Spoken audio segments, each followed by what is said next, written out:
Dale.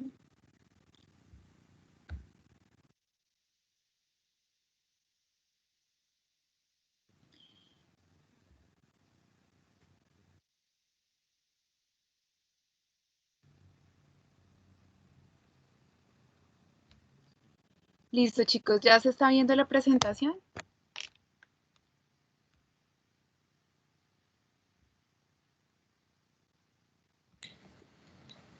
Sí, señora. Bueno, entonces, primero pues darle la bienvenida en la clase de hoy, pues al igual que lo hemos venido trabajando en el segundo periodo, vamos a seguir con el boom latinoamericano. Pero pues desde la clase pasada en el taller evidenciamos que ya nos metimos un poco más con otro tema que hace alusión precisamente a la literatura y también a la lírica, a los géneros literarios. Recordemos cuáles eran los géneros literarios más relevantes acá. Hablábamos que como tal el género narrativo tuvo como tal todo su auge porque estábamos hablando de la novela, de los cuentos que hacían. Ya en su momento también mencionamos el realismo mágico y quiénes estaban en cuanto a él. Eh, También en esta ocasión vamos a trabajar los dos autores. Se espera que en esta clase ustedes sean un poco más participativos. A partir de esta clase y la próxima semana ya vamos a hacer algo de repaso en cuanto a los temas trabajados, pues se espera más participación de los estudiantes y que ya sea entre nosotros que vayamos construyendo la clase.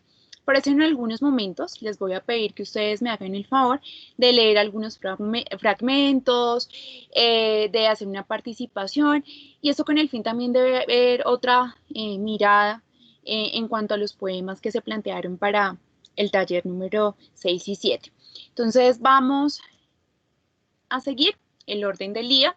Primero el saludo y la bienvenida, posteriormente las recomendaciones que se han venido haciendo como para las clases virtuales, seguido a esto la oración, vamos con la lírica en el PUN latinoamericano y vamos a explicar detalladamente cada uno de los poemas, a ver si nosotros estábamos bien, si teníamos una idea errónea o íbamos por ese camino y nos faltaba un poquito para completar nuestro taller. Recordemos que todavía nos queda un tiempito, 3 días exactamente, para que entreguemos nuestros talleres.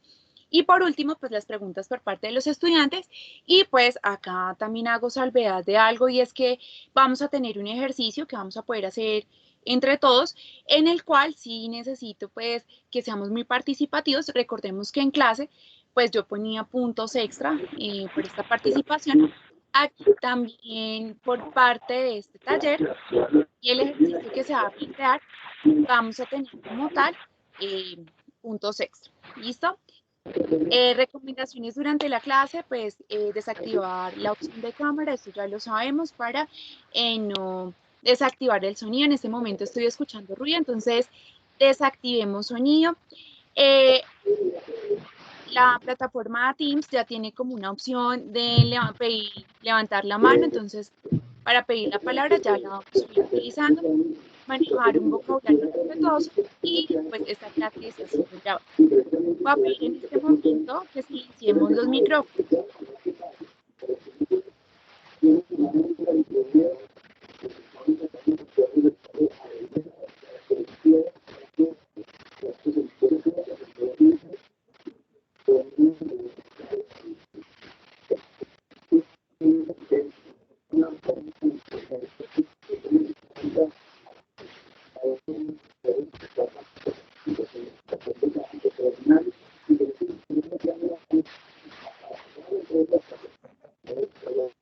Listo, vamos a seguir con la oración. Entonces, todos en el nombre del Padre, del Hijo, del Espíritu Santo. Amén. Recordemos que estemos en el mes mariano y es importante tener a María en nuestras oraciones. En este gesto de la semana nos vamos a indicar que durante esta nos demos la oportunidad de escuchar de forma atenta y el consciente al menos de una persona y los acontecimientos que se te vayan presentando. Recuerda que solo hay que escuchar. Vamos a hacer la oración comunitaria. María, mujer que escucha, abre nuestros oídos. Haz que sepamos escuchar la palabra de tu Hijo. Jesús, entre las mismas palabras de tu mundo, haz que sepamos escuchar la realidad en la que vivimos. Cada persona que encontramos, especialmente aquella que es pobre, necesitada, y en dificultad.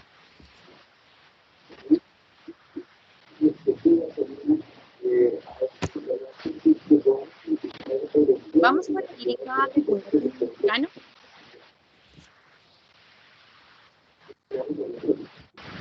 Entonces, en cuanto a la lírica del buen latinoamericano, es importante que tengamos en cuenta que hay. Nosotros ya venimos trabajando como tal dos autores. ¿Quién me recuerda cuáles eran los dos autores que estábamos trabajando para esta semana?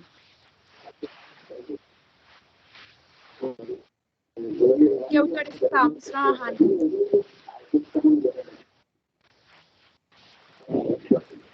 Gabriel García Márquez, creo. No, Gabriel García Márquez lo tomamos en el realismo mágico, ¿te acuerdas? En la Pablo semana 4. Neruda. Muy bien, Pablo Neruda. Juan Rulfo. No, bueno, Juan Rulfo, pero había otro en Van cuanto Gogh. al Van Gogh. lírico. No, señor. Octavio Paz. Entonces tenemos a Neruda, a Pablo Neruda y a Octavio Paz. ¿Quién me recuerda cuál es el verdadero nombre de Neruda?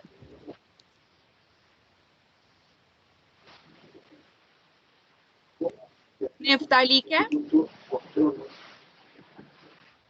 Neftalí Bozo Alba. Es para que lo tengamos ahorita porque lo voy a volver a preguntar más adelante. Resulta que nosotros en el taller 4 y 5 como tal, vimos a Octavio Paz en una entrevista con Jorge Luis Borges, en el cual pues hablaban de la poesía contemporánea como tal. Octavio Paz tiene un texto que es bastante lindo, pues porque hace la explicación como tal de poema, poesía y poeta. Entonces es importante tenerlo en cuenta en este momento. Ese texto que vamos a hacer alusión en este momento se llama El arco y la lira. Más o menos su publicación fue en 1956 y pues acá nos va a hacer como esa diferenciación y nos va a hablar un poco de qué se trataba esa poesía que se hacía en este tiempo en cuanto al boom latinoamericano. Ahora, pues no solo vamos a tomar estos aspectos que nos dan como poesía, poema y poeta, solo para el boom latinoamericano, sino también lo vamos a tener en cuenta de aquí en adelante en cuanto a esos tres conceptos. Primero, pues Octavio Paz nos hace como esa alusión a que poesía, poema no es lo mismo. A veces cuando nosotros estábamos en primaria nos decían, haga una poesía, haga un poema. Resulta que poesía y poema no es lo mismo. En este momento voy a pedir que alguien me haga el favor de leer este primer párrafo que dice en donde inicia la poesía es conocimiento.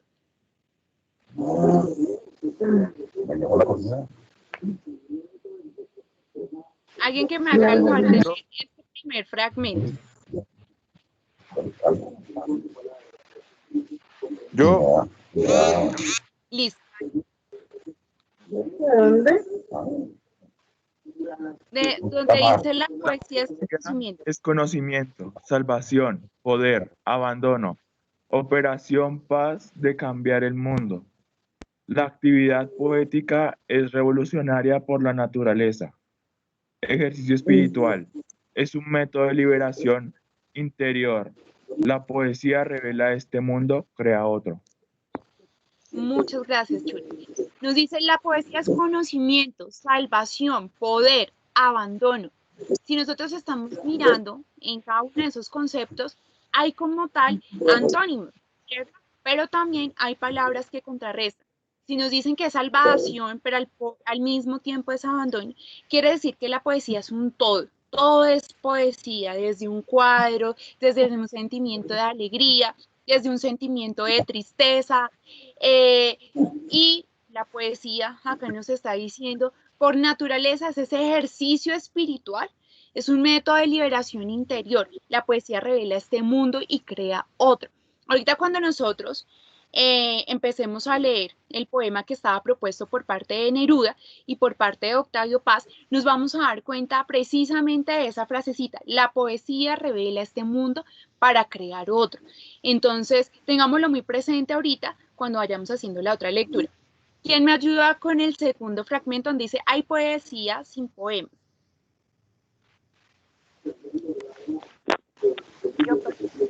Sí. Hay poesía sin poema, paisajes, personas y hechos suelen ser poéticos. Son poesía sin ser poema.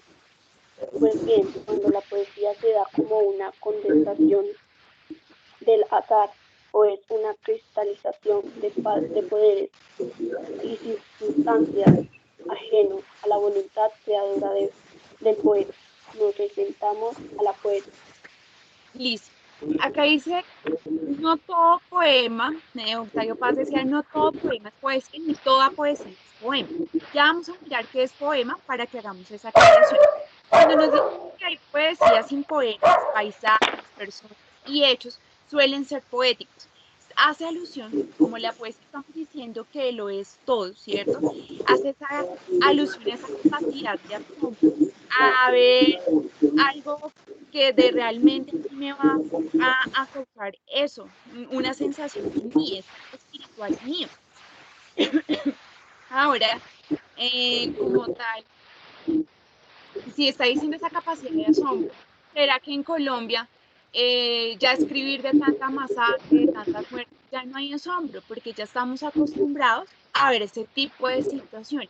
Entonces, ¿qué es lo que dice la poesía? Si hay alguna situación que se vuelve reiterativa, algo que ya se viene dando, pues ya no hay la capacidad de asombro. Y precisamente cuando nosotros mirábamos esa entrevista de Borges con Octavio Paz, hablaban de eso. Hoy los poetas solo se ciñen a seguir una estructura como tal del poema, pero no hay poesía. ¿Y por qué no hay poesía? Porque no hay asombro. ¿Y dónde hay poesía? La poesía hay desde a partir de la experiencia, ¿cierto? Y ese asombro también requiere como tal una experiencia, necesita de cosas que de verdadmente sienta el poeta.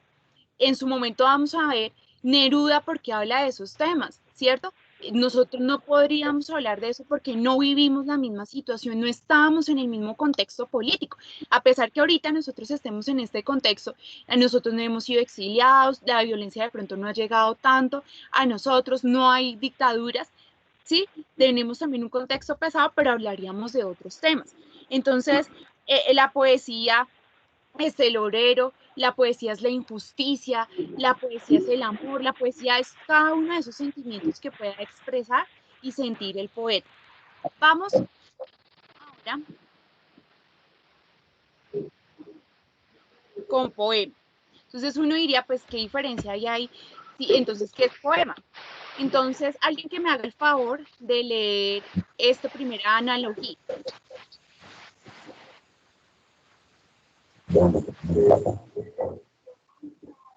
Dice analogía.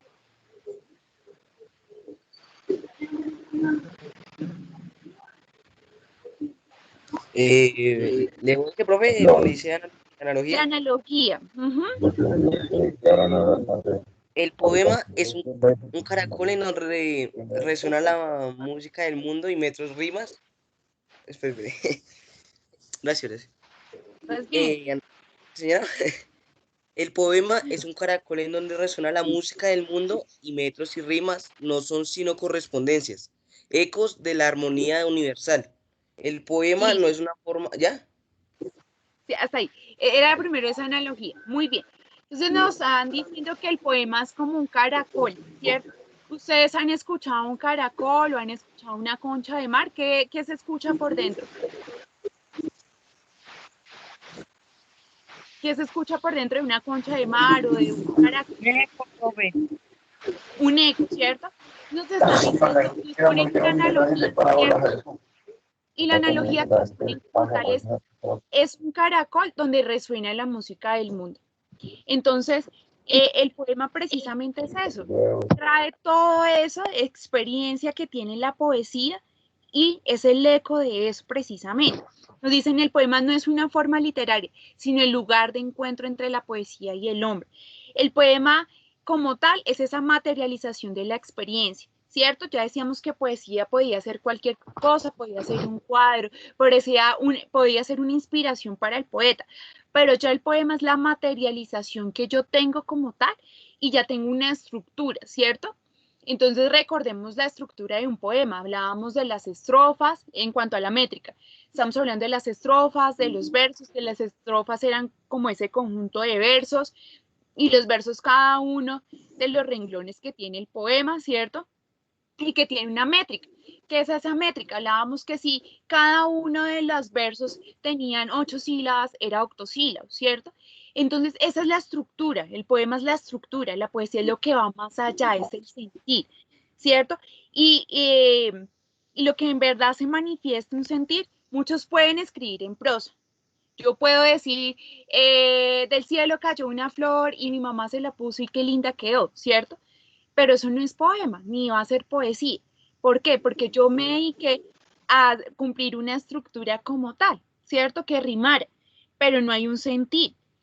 Pueden escribir en prosa, en verso, llevar una métrica, pero realmente no está comunicando nada a los demás. Y cuando yo no estoy comunicando algo, no hay un sentido. Ya cuando empecemos realmente a mirar esa estructura de los poemas de Octavio Paz, y miremos las estructuras que tenía Neruda, vamos a decir, oiga, sí, ellos tienen una estructura y su razón de ser, y sí están comunicando algo y sí están transmitiendo algo.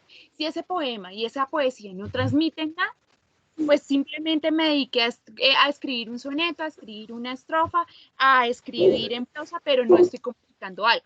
Y precisamente cuando nosotros mirábamos, vuelvo a reiterar ese video de Jorge Luis Borges y que estaba con Octavio Paz, habla de eso. Hoy en día los poetas no están comunicando algo, solo hablan, el amor, el amor, el amor, ¿cierto? Y otros temas, pero está comunicando, no hay un mensaje, no hay poesía. Ahora vamos a mirar qué es un poeta. Entonces el poeta nos dice que es ese enlace que hay entre el mundo poético y es un camino. El poeta es un camino, es el conductor, ¿cierto? Y si el poema no contiene poesía, pues no va a ser un poeta. Y ya lo estaba diciendo yo ahorita. Si no hay un contenido, si uno está comunicando algo, pues no va a haber un poeta como tal, ¿cierto? Vamos a empezar con el segundo punto que teníamos planteado para las páginas 6 y 7, que hacía alusión precisamente a un poema como tal de Octavio Paz. Y a partir de este poema, pues teníamos que definir 3 conceptos. Esos 3 conceptos hacían alusión primero al hombre, al lenguaje y a qué más tenía que hacer. Hombre, lenguaje, ¿qué más teníamos que definir? Poema. Poesía. Y poeta, ¿cierto? Listo.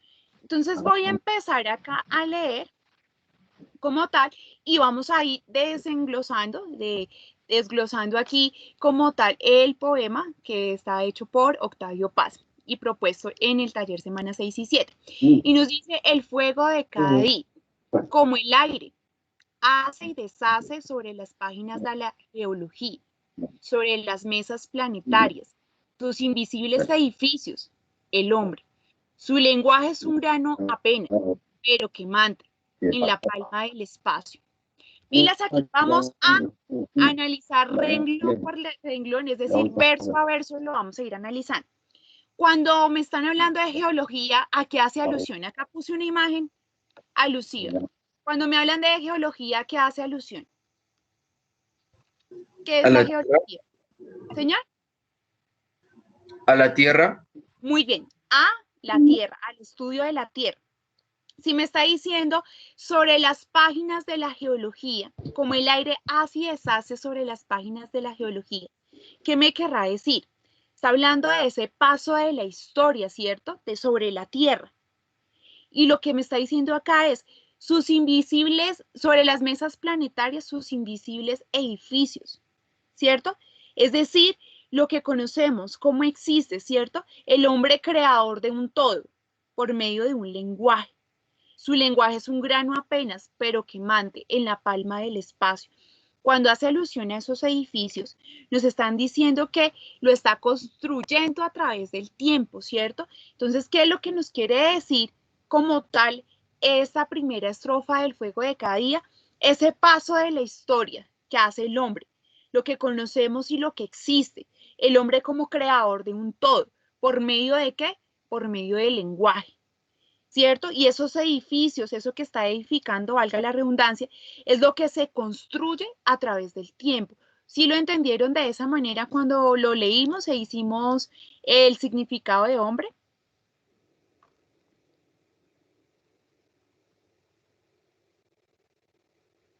No, señora. No, tal vez no lo habíamos entendido de esta manera. ¿Qué es importante? Yo hablaba en alguna ocasión con algunos de ustedes cómo hacer un campo semántico. ¿Qué es un campo semántico? Todas esas palabras que me van a llevar a un hilo conductor, ¿cierto? Si a mí me hablan de Superman, de Batman y todo eso, yo el campo semántico que puede decir automáticamente, el tema que me están hablando ahí es superhéroes. Aquí me están hablando de geología, de historia, ¿cierto? Entonces quiere decir que el hombre está haciendo historia, ¿cierto? Y es el creador de todo, y entre esos es el creador del lenguaje. ¿Listo? Tengamos en cuenta que esta estrofa como tal es la que nos va a dar esa definición que pedía el taller de hombre. Ahora vamos con esta. ¿Quién me ayuda a leer esta estrofa?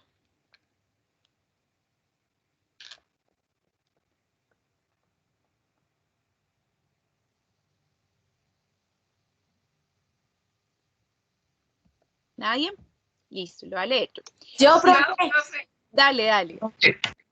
Sílabas maduran en las frentes, florecen en las bocas. Sus raíces beben noche, comen luz, lenguajes, árboles incandescentes de follajes de lluvias. Listo, dice, sílabas maduras en la frente. ¿Qué son unas sílabas? Cada una de esas fracciones de la palabra, ¿cierto? Y nos dice lenguajes que maduran, ¿cierto? Que maduran en las frentes. Quiere decir que todo lo que nosotros pensamos, las palabras son un pensamiento, ¿cierto? Y nos dice, florecen en las bocas de sus raíces, ¿cierto? Entonces, florecen en la boca quiere decir que eso que yo estoy pensando lo puedo transmitir. Noche y día, ¿cierto? Beben noche, comen luz, ¿cierto? Están hablando de una noche y un día. ¿Qué quiere decir eso? Que el vocabulario, ¿cierto? Las palabras se alimentan cada día. No es lo mismo el léxico, el discurso que yo tenía hace unos años al que yo tengo ahora, porque es que yo he ido leyendo, me he ido instruyendo, he ido pasando, ¿cierto? Ciertas etapas y me he ido instruyendo. Y a medida que yo me voy instruyendo, ese vocabulario se va enriqueciendo, ¿cierto? Entonces nos dice lenguajes, árboles incandescentes de follajes de lluvias. Cuando nos hablan de esos árboles incandescentes, hacen alusión al producto de ese lenguaje. El lenguaje es toda esa luz, es el producto de todo ese discurso, es el producto de todas esas sílabas, ese es el producto de todas esas palabras que tenemos. Y que su construcción total es ese árbol de palabras, ese árbol de discurso y ese árbol es toda la luz. Y ese árbol se llama lenguaje. Árboles de follajes lunas, de follajes de lluvias. Cuando dice follajes de lluvias, hace esa alusión a la expresión de lo humano. Vamos para el otro verso y el otro estrofa. Dice así, vegetaciones de relámpagos, geometrías de ecos, sobre la hoja de papel, el poema se hace como el día, sobre la palma del espacio. Cuando nos están hablando de vegetaciones de relámpagos, ¿qué son relámpagos? ¿Qué es un relámpago? Luz efímera. Sí, es una luz, ¿cierto? Algo que resplandece. Y cuando hace esas vegetaciones, ya hablábamos que el lenguaje era que un árbol, ¿cierto? Era la construcción de un árbol. Si me está diciendo vegetaciones, es muchísimos árboles, ¿cierto? Están hablando de todo el lenguaje en el máximo expresión de la palabra, ¿cierto? Y cuando me dice que relámpagos, vegetaciones de relámpagos, es todas esas palabras que van cayendo. Cuando me dice geometrías de ecos, ¿qué es un eco?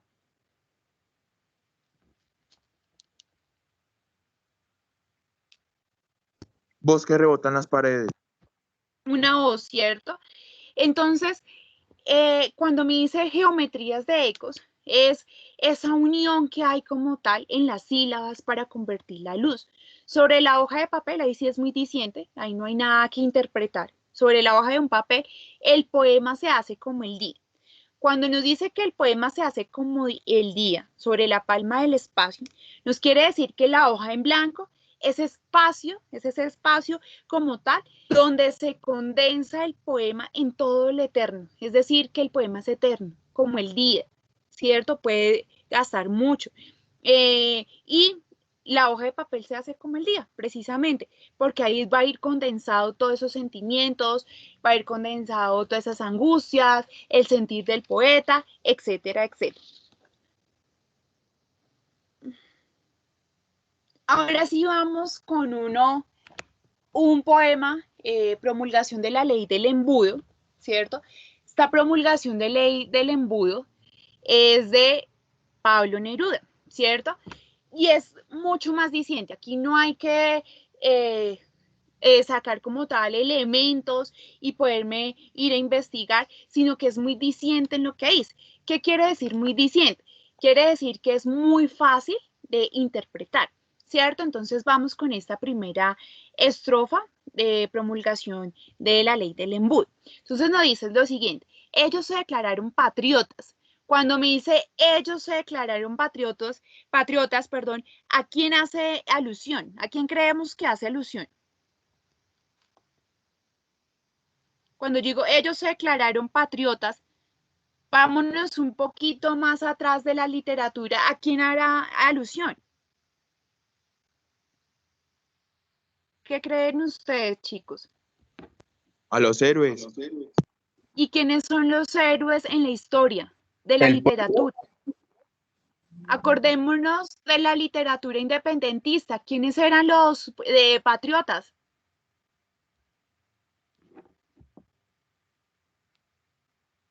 En la literatura independentista estamos hablando de los libertadores, ¿cierto?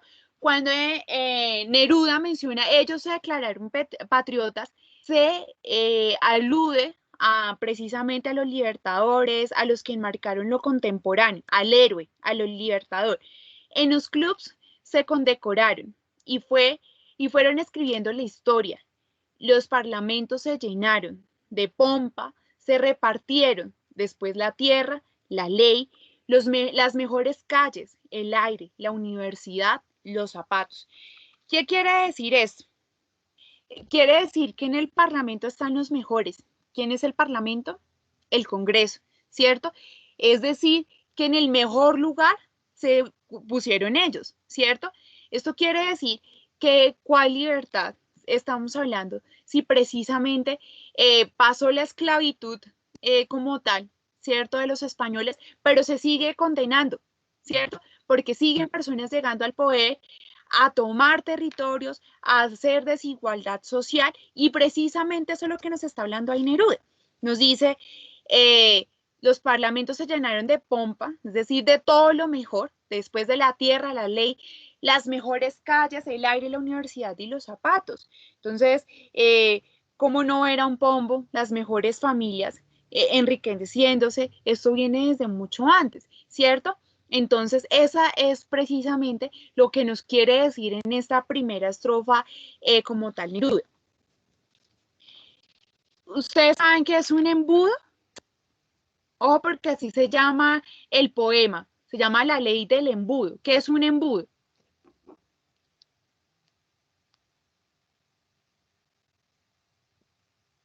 Chicos, ¿qué es un El embudo? Dime. El embudo es donde se deposita algo para que no caiga en el lugar equivocado. Bueno, El que tienes en la imagen es un embudo, es el cosito rojo. ¿Y qué pasa con el embudo? ¿Pasa todo? ¿Todo pasa? No. No Líquidos alcanza. Sí, profe. recipientes del... Señor, Líquidos que pasan a recipientes. exacto, pero no pasa absolutamente todo. Entonces, ¿por qué el poema de Neruda se llama, qué creen ustedes? ¿Por qué se llama la ley del embudo? Si ya sabemos que es un embudo, ¿a qué hará alusión con eso Pablo Neruda? Les dejo esa pregunta mientras yo voy leyéndoles como tal esta estrofa. Dice, su extraordinaria iniciativa fue el Estado erigido en esa forma, la rígida impostura. Lo debatieron, como siempre, con solemnidad y banquetes, primero en círculos agrícolas, con militares y abogados, y al fin llevaron al Congreso la ley suprema, la famosa, la respetada, la intocable ley del embudo. Fue aprobada. Entonces, a partir de lo que nos dice la estrofa y a partir de lo que dice el título, ¿por qué Neruda le va a poner ley del embudo? ¿Qué creen ustedes? Porque como él no pasaba la corrupción o algo así. Señor, bueno, sí, hay Joan es el que está hablando, muy bien, sí. Sí, ¿Alguien profe. más? Que cada uno no recibe lo que se le corresponde, profe. Muy bien, excelente. Es decir, la ley del embudo quiere decir lo ancho para ellos, lo angosto para nosotros, ¿cierto? Es decir, el Congreso, las grandes familias, es lo que se debe respetar, es decir, los que tienen el poder absoluto porque son los que son ricos, ¿cierto? Pero hay una desigualdad social, hay un desequilibrio, ¿cierto? ¿Y a qué hace alusión en ese desequilibrio? Precisamente, aunque hay personas que tienen más, ¿cierto? Y obviamente van a estar los pobres, los que no tienen absolutamente nada. Entonces, hace alusión precisamente a eso, a que hay una desigualdad social, que hay más para unos y menos para otros. A eso hace alusión la ley del embudo. Y aquí como que es más claro todavía, ¿cierto? Dice, para el rico la buena mesa, la basura para los pobres, el dinero para los pobres el trabajo, para los ricos la casa grande, para los ricos la casa grande, el tugurio para los pobres, el fuero para el gran ladrón, la cárcel al que roba un pan, París, París para los señoritos, el pobre a la mina, al desierto. Cuando hace alusión al Tugurio, Tugurio hace alusión como esas comunas de Medellín, como a las Falabelas, como a un barrio pobre, cuando hace mención a Tugurio. Y el fuero quiere decir a ese perdón oficial que hay como tal para los congresistas, es decir, la reducción de las penas, así ellos hayan robado, así hayan hecho lo que he hecho, hay una reducción de esas penas. A eso hace alusión. Creo que de todas las estrofas donde mejor se puede evidenciar la ley del embudo es acá, ¿cierto? Y nos hace esa comparación de los ricos, de los pobres, de la desigualdad, de lo que está pasando. Por eso, cuando yo iniciaba con la poesía hablaba de eso, a partir de una experiencia que yo tenía de algo, ¿cierto? Neruda no iba a hablar de una desigualdad social si él no la hubiese vivido. Acordémonos que como tal, ¿qué estaba pasando en eso con Neruda como tal? Estaba bajo el gobierno de Pinochet, ¿se acuerdan? Cuando está esta dictadura, ¿qué pasa? Él empieza a hacer estas denuncias, fue exiliado, acordémonos también porque él se ganó el premio de la paz y también porque se gana ese premio Nobel, ¿cierto? También de la literatura. Entonces, él no en vano iba a escribir esto. Era su sentir como tal de lo que estaba pasando, era su sentir de hacer una denuncia social, de comunicarle a los demás lo que estaba pasando y pues lo hace a través de eso. Y en su última estrofa es la más larga, ¿cierto? Y en su última estrofa dice lo siguiente: el señor Rodríguez de la Crota habló en el Senado con voz meliflua y elegante. Esta ley, al fin, establece la jerarquía obligatoria y sobre todo los principios de la cristandad. Era tan necesaria como el agua, solo los comunistas, venidos del infierno, como se sabe, puede discutir este código del embudo, sabio y severo, pero esta oposición asiática venida del subnombre es sencillo: refranarla, a la cárcel, todos al campo de concentración. Así quedaremos solo los caballeros distinguidos y los amables yanaconas del Partido Radical. Primero, vamos a hacer como la estructura de esta estrofa, que es la más larguita. Neruda obviamente no iba a traer a colación con su nombre oficial. Cuando él habla del señor Rodríguez de la Crota, hace alusión a este senador, a Héctor Rodríguez de la Sota, pero como tal, él no lo menciona. ¿Por qué no lo mencionaría? Porque se estaría metiendo en problemas legales, ¿cierto? Entonces, él no menciona como tal a Rodríguez de la Crota, a Rodríguez de la Sota, sino lo menciona como Rodríguez de la Crota para no ser tan específico y no tener problemas, ¿cierto? Aquí también nos muestran al comunista como ese ser revolucionario, como que está en contra del poder, como el izquierdoso, como lo malo, ¿cierto? Como esos brutos que no saben nada. Están haciendo una rebelión porque sí, entonces esos comunistas se están rebelando porque sí. Entonces, aquí sí, cuando habla también de los yáconas, hace alusión a los indígenas, a los primeros. Entonces, los caballeros distinguidos y los amables yáconas del Partido Radical, también menciona un partido que se está viendo como tal durante el comunismo y durante el capitalismo, ¿cierto? Entonces, aquí también hace una fuerte crítica como tal Pablo Neruda, ¿cierto? A ese contexto que se tiene.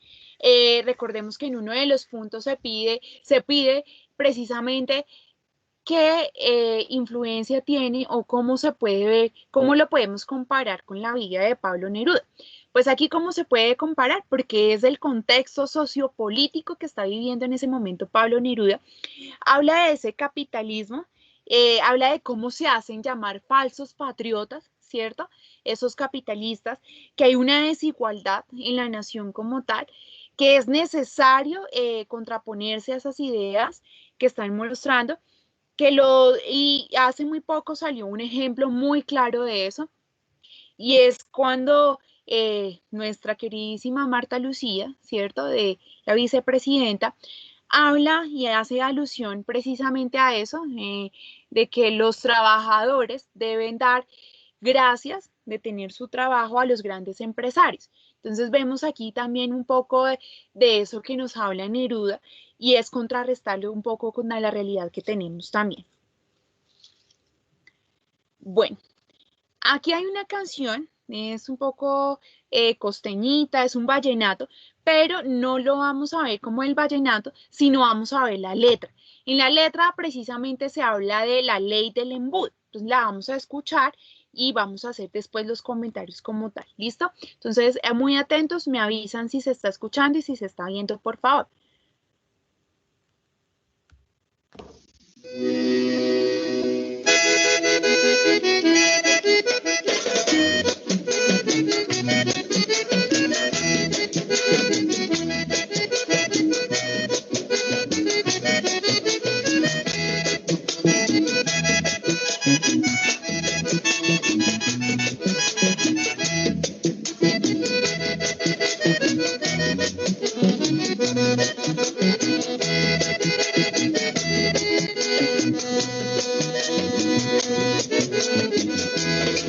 Yo soy el cantante del pueblo, yo soy quien defiende a la población. Allá donde no llegue el gobierno, ahí es donde nace mi triste canción. Yo soy quien escucho su llanto y con ellos comparto su necesidad. Y mejor le pedimos a los santos, porque el que está gobernando creo que eso es por no dejar. Como ellos lo tienen todo a la mano, no les importa un carajo la perdida humanidad. La ley del embudo lo ha hecho para ellos y lo han hecho para uno. Ley de la ballena lo han hecho para uno y lo han hecho para ella. La ley del más fuerte, como están armados se hacen los valientes. Esta ley del cantante, pues que este sistema se volvió estandarte.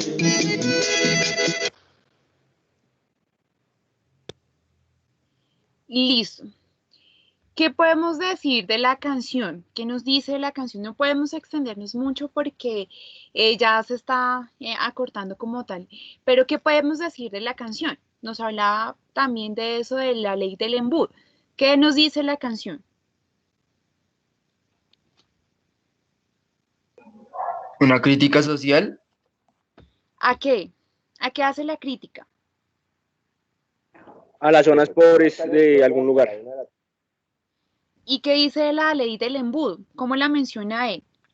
¿La injusticia? Que el ancho para ellos y lo angosto para nosotros. Muy bien, la inequidad social, ¿cierto?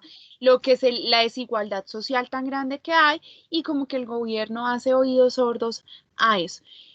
Para esta parte de la clase les propongo un ejercicio en el cual vamos, más que todo van a hablar ustedes y como tal, se planteo como tal un poema de Neruda también, mucho más fácil de sacar los elementos, mucho más fácil de hacer un campo semántico y en el que ustedes van a hacer el ejercicio que hice yo como tal, de cada verso por verso, ir sacando de qué nos quiere hablar. ¿Listo? Este es muy diciente, entonces no hay que sacar otras cosas extraordinarias.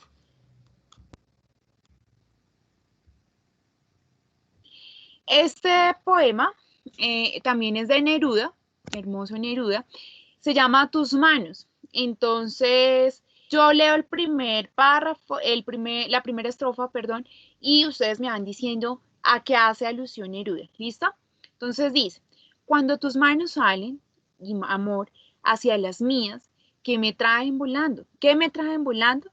¿Por qué se detuvieron en mi boca? De pronto, ¿por qué las reconozco como si entonces antes las hubiera tocado? Como si antes de ser hubieran recorrido mi frente, mi cintura. ¿Qué podemos decir de ese primer verso? ¿A qué hará alusión Neruda?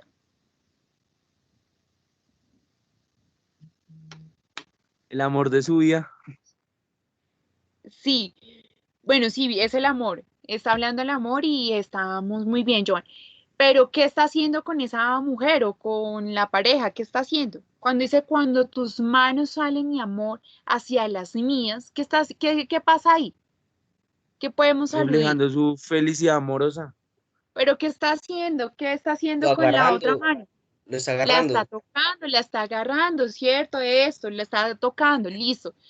Vamos para la siguiente estrofa. Su suavidad venía volando sobre el viento, sobre el mar, sobre el humo, sobre la primavera. Y cuando tú pusiste tus manos en mi pecho, reconocí esas alas de paloma dorada, reconocí esa grea y ese color de trigo. ¿Qué estará haciendo ahí? ¿Qué querrá decir Neruda en esa estrofa? Expresando Que qué ella se le siente. dio paz o Dime. tranquilidad. Le expresó lo que sentía cuando le tocó las manos. Sí, Lo efímero y pero valioso ¿será del que amor. en ese momento la está tocando? ¿Le está tomando de su mano? No porque le puso la mano en el pecho. No, Entonces, ¿qué está haciendo? ¿Qué está haciendo él? ¿Qué hace ahí? Hacer referencia al tiempo. Bueno, sí, se traslada al tiempo, pero cuando uno se traslada al tiempo, ¿qué está haciendo? ¿Lo siente? Señora, recordando. ahí lo dijera. Muy bien, Recordando los latidos de su está corazón. evocando. ¿Qué es evocar? Traer un recuerdo del pasado al presente, ¿cierto? Eso es lo que está haciendo.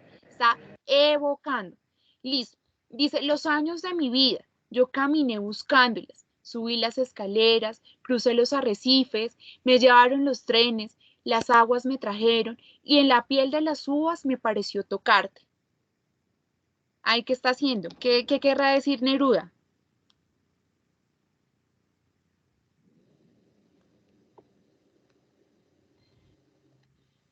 No sé, que de pronto la buscaba por bastante tiempo y Y yo, que tal vez la buscó en lo más importante, en los lados más bonitos y todo, pero en lo más insignificante le apareció, creo yo, ¿no? Bueno, vas por ahí, muy bien. Profe, yo Quiere creo que estaba soñando, imaginando, ¿no? no soñando como tal, sino que es evocar.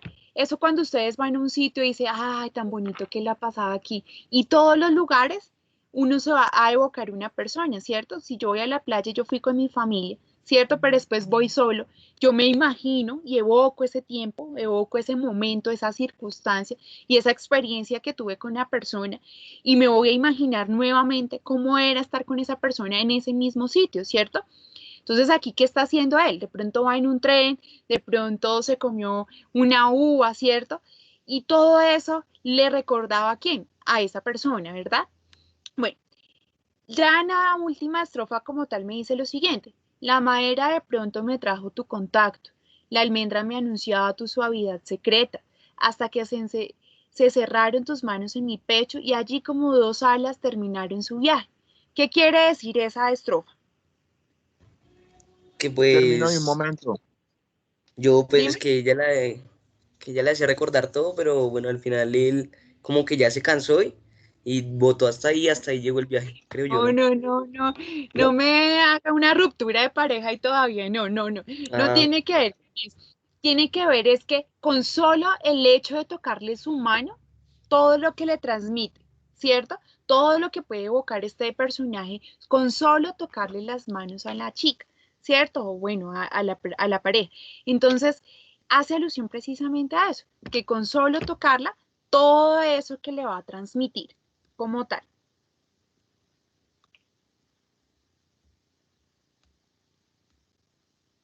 Bueno, ya las recomendaciones, pues enviar al correo y ya terminamos el ejercicio como tal. Nos vamos a la parte de preguntas.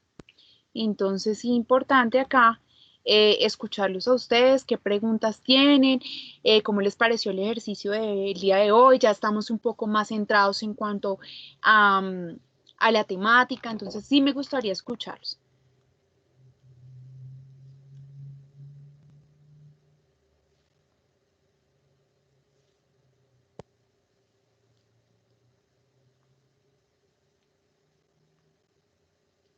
No hay preguntas, todo quedó bastante claro. Sí, señora. Bueno, Señora, claro. Bueno, no tenemos ninguna pregunta, uy, eso es agradable.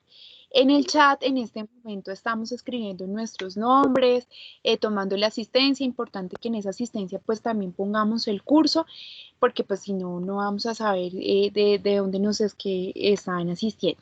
Chicos, profe, se importante escucha acá, muy mal. Profe, señor, profe, era para ver si usted me podía explicar el punto de hacer una ficha de lectura, creo. ok, ¿y qué necesitas en cuanto a la ficha de lectura? Pues, o sea, saber Específicamente. cómo se construye, sí, o bueno, sí, algo así. Es que no me acuerdo. Bueno, en la ficha de lectura, como tal, es importante revisar el taller.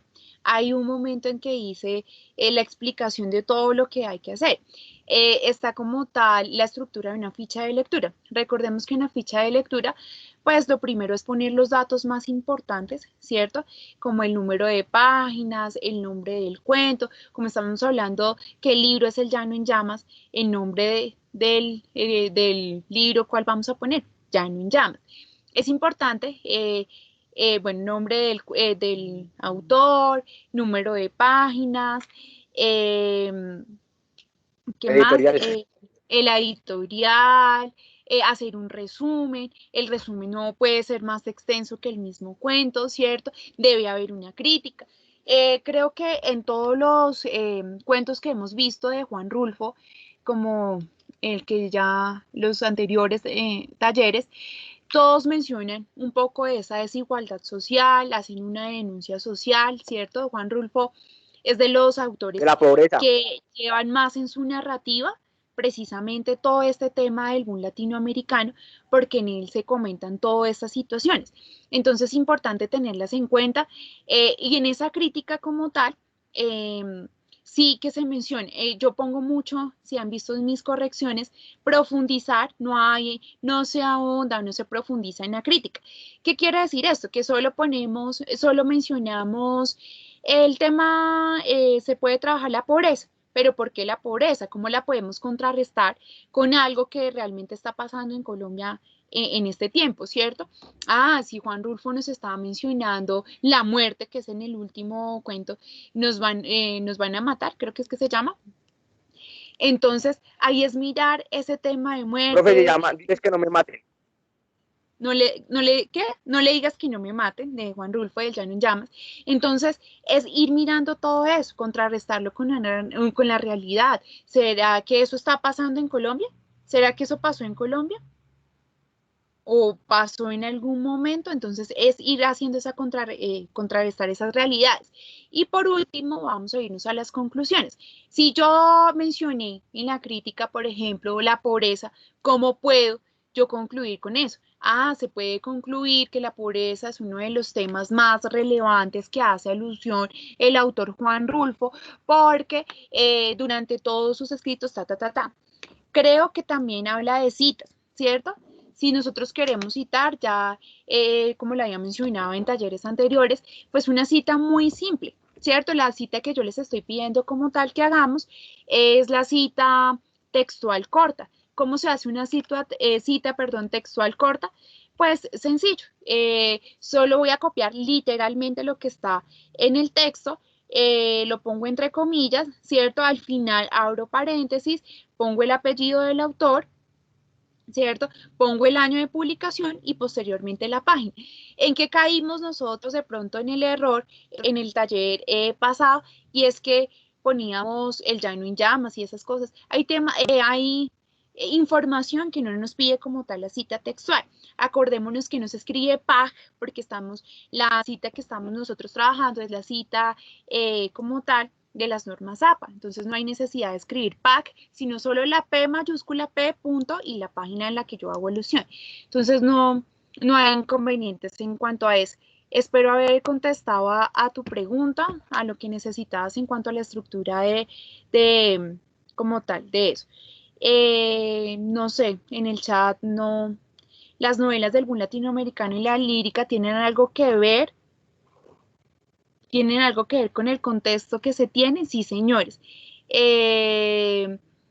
Cuando nosotros leemos, por ejemplo, El Llano en Llamas, leemos a Neruda, si vemos un poco ese contexto que nosotros evidenciamos en los primeros talleres en cuanto al boom latinoamericano, cuando hablábamos de las dictaduras, cuando hablábamos del comunismo, cuando hablábamos del capitalismo, cuando hablábamos de una desigualdad social horrible, cuando hablábamos de la realidad de Cuba, cuando mencionamos todo eso, sí se contrarresta con las novelas, se contrarresta con la lírica, tanto en las novelas, que hacen parte del género narrativo, como la lírica, que hace parte del poema y la poesía, sí hacen como tal alusión a ese contexto del boom latinoamericano. Entonces, importante que siempre que miremos esto, le hallemos el sentido. Cuando yo mencionaba el poema y decía que a través del poema se pueden crear otros mundos, nosotros vimos precisamente a Neruda. Neruda que creaba ese otro mundo, no necesariamente hacía la denuncia social a la persona que era, sino en ese imaginario, ¿no? En lo que expresaba mediante el poema, se podían ir viendo esas características que tenía algún latinoamericano. Cuando leíamos a Octavio Paz, también un poco de eso, a pesar que ese poema nos transmitía el lenguaje, el hombre y eso, pues también se pueden contrarrestar un poco con esa fantasía de la que nos hablaba el realismo mágico. Entonces es importante tener en cuenta todos estos elementos. Sé que en una primera lectura nosotros no sacábamos todos estos elementos de los versos, no lo contextualizamos de la misma manera, pero sí importante que ustedes tengan en cuenta esas cositas que se dijeron el día de hoy para que ustedes lo tomen para su taller. Si ya lo enviamos, pues hagamos una corrección, volvamos a leer, volvamos a mirar todo ese tipo de cosas. Entonces, chicos, queden atentas también a sus correos. Cualquier cosita, de verdad, no duden en escribirme. Ya hubo personas que por ahí estuvieron escribiendo, profe, no entiendo esto, no entiendo otra cosita, pero no importa. Entonces, la idea es que yo les pueda colaborar en el mayor tiempo posible, en el menor tiempo posible, perdón, contestarles los correos, estemos muy atentos como tal a los talleres, a las recomendaciones que se les han dado, felicitarlos porque pues la gran mayoría como tal ha hecho un buen ejercicio de lectura, ha hecho una buena inferencia de los textos y no lo tomemos como algo de que hay que pereza otra vez leer a Juan Rulfo, sino miren en este cuento cómo lo puedo contrarrestar con el antepasado e ir mirando todas esas características que les estoy diciendo del boom latinoamericano. Chicos, no siendo más, yo los dejo, que estén muy bien. Espero que haya sido de su agrado y que hayamos despejado más dudas en cuanto a lo que teníamos. Un abrazo, les extiendo un abrazo a cada uno de ustedes. Y pues la semana que viene pues va a estar muy atentos, van a haber juegos, van a haber dinámicas en las cuales vamos a ir participando para poder llevar a cabo los temas, entonces ir repasando, ir haciendo el repaso de cada uno de los temas que teníamos propuestos para que podamos participar de las clases. Chao chicos, que estén muy bien, yo los dejo con la profe Oneida y voy para clase también. Que estén muy bien chicos, feliz día, bendiciones. Chao, profe, que la bendiga. Chao, que estén muy bien. Y voy a detener la grabación.